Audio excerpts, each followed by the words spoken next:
Well, that's another weekend done and dusted, isn't it? How was yours?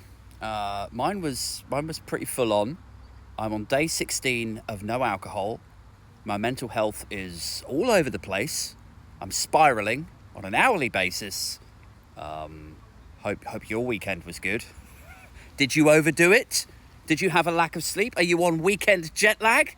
Yeah? Okay. Well, as you cruise effortlessly into that suicidal Tuesday zone, completely devoid of serotonin and endorphins, should you feel burdened with that last morsel of hope and optimism, here is an alternative paper review. First up to the Daily Express this morning, Biden quits. And this is obviously a similar/identical story. Carpet bombing all of the front pages of Fleet Street this morning. The latest development, that forgetful old man, permanently confused, a bottle without a message in it.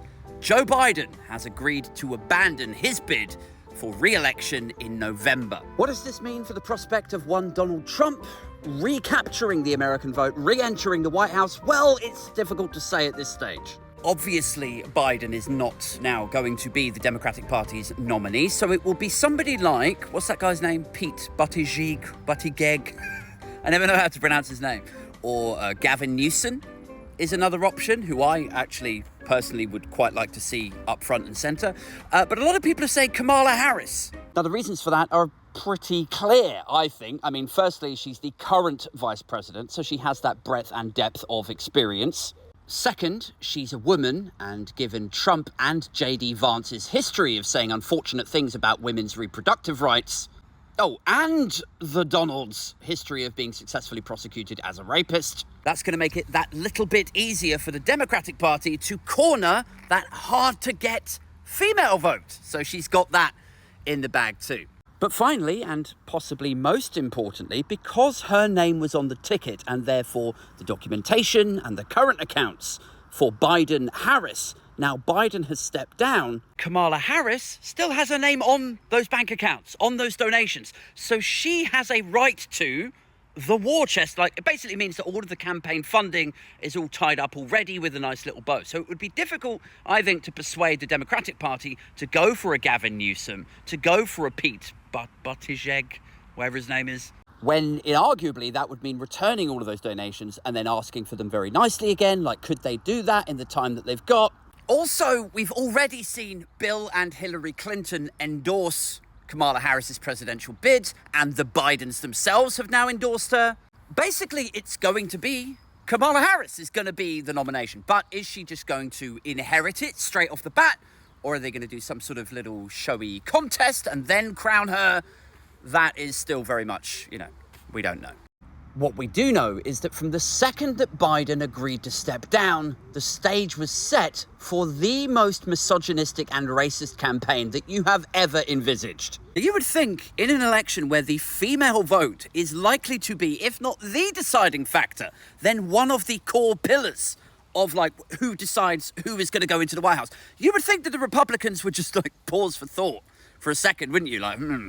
Maybe we need to just ease up on the misogynistic rhetoric just a second. But no, you will be unsurprised to hear that the jokes, the memes that she has, sucked her way to the top, they have already started, ladies. I mean, if having Republican men seriously debating whether or not to take away, forget the abortion conversations that they're having, they're seriously discussing whether or not to take away birth control from American women. If that wasn't enough to win you over, if all the talk of grabbing them by the P word, if that wasn't enough to win you over, ladies, well, wait till you see all of this shit. There's a really simple, under-discussed reason why Kamala Harris shouldn't be president, because she doesn't have children like a real woman. Harris just sucked her way to the top. How can she be president when neither of her parents was American citizens? Oh, come on, she just sucked a bunch of dicks to get where she is. Wow. And this is just day one. We're not even really in the campaign yet. And that is just top-notch stuff, guys. That's really going to win them over. I mean, it's difficult to think of a term, isn't it, for how egregious, insulting, and detached that reaction to this is, isn't it? It's a sort of American political version of an incel railing against women. All women are superficial, shallow whores. Oh, okay. So you're not a fan then? Filthy, lying whores. Now, why won't they touch my dick? I have no idea. You seem nice.